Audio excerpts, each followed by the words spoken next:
Oke, selamat pagi teman-teman. Assalamualaikum warahmatullahi wabarakatuh. Ketemu lagi sama saya, Farida.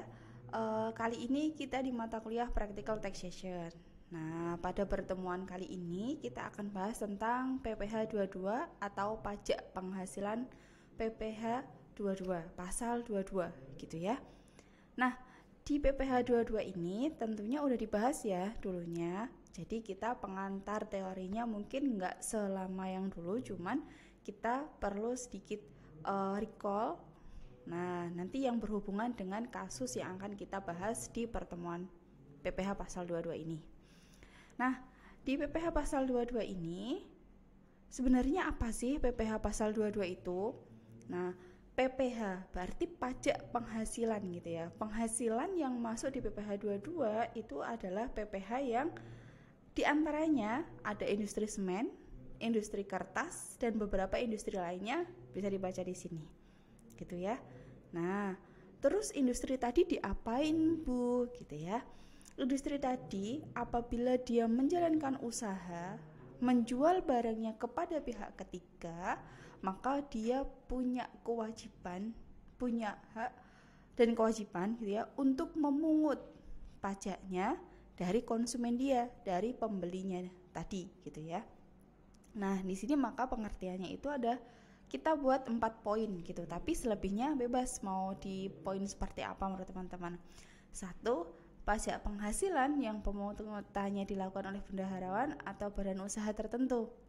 Yang kedua, baik milik pemerintah maupun swasta yang melakukan ekspor maupun impor dan juga reimpor gitu ya. Nah, usaha tadi kalau misalnya kita itu melakukan impor barang, di sini juga dikenakan PPh pasal 2. Masih ingat dulu yang API, angka pengenalan impor, baik yang memiliki API ataupun yang tidak memiliki API, itu ada tarifnya sendiri. Itu juga dikenakan PPh pasal 22. Nah, di sini penjualan barang yang dia pun juga tidak impor, misalnya di sini ada penjualan semen gitu ya. Penjualan semen, industri semen gitu ya.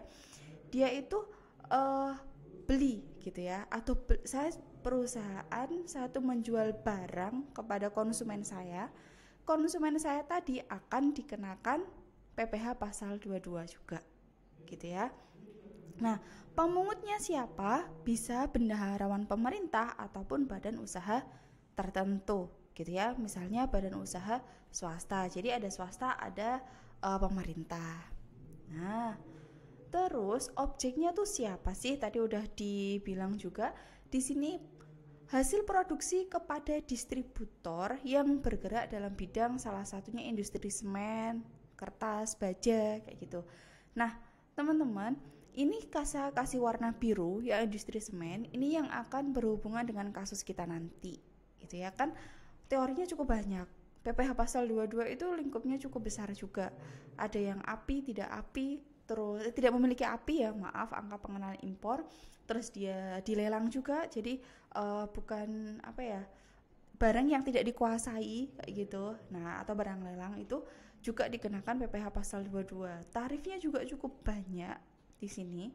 Berdasarkan PMK nomor 32 tahun 2017, itu kertas tarifnya 0,1%, semen 0,25%, sampai semua jenis obat itu 0,3% dari DPP PPN, dasar pengenaan pajaknya ya.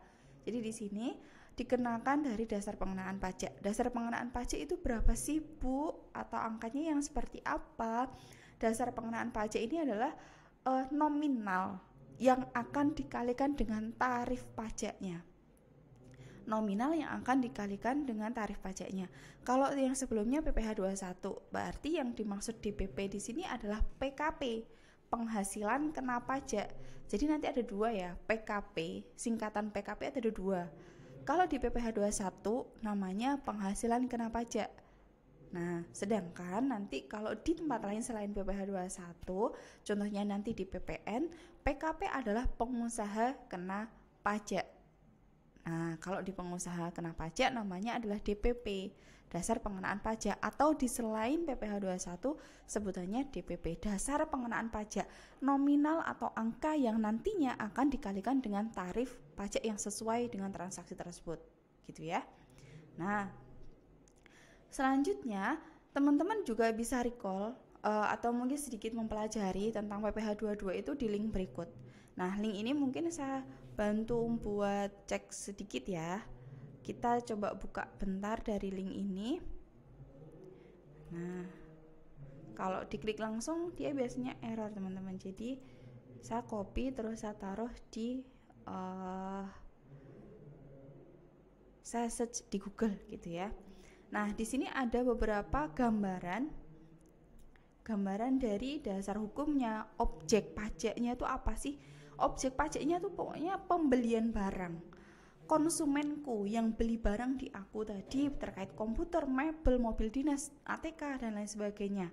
Ya, baik ya, dan barang lainnya oleh pemerintah kepada wajib pajak rekanan penjual barang.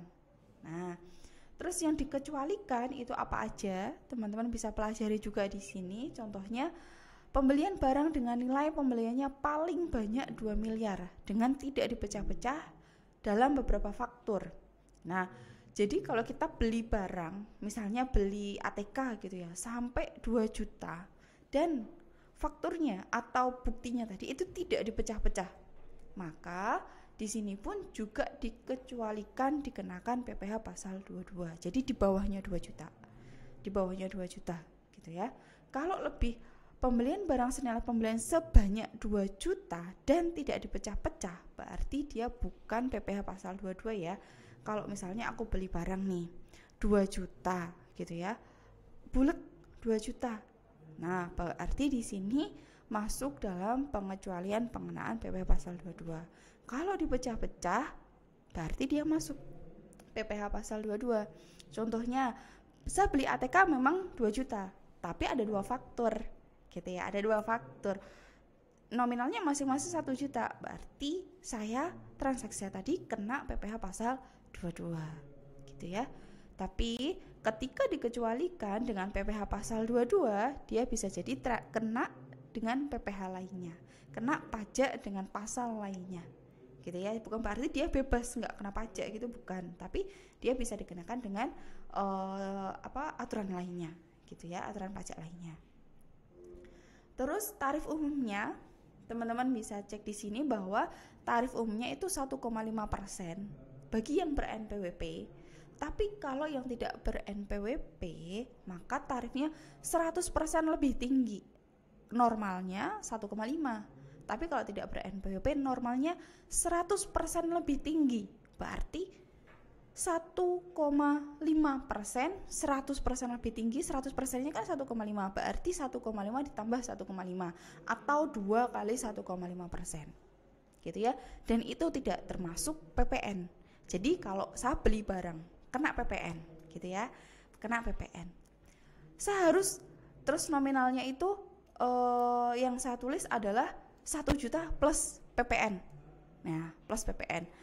Maka untuk mencari DPP-nya, saya harus hilangkan dulu nominal PPN-nya, 1 juta plus PPN gitu ya.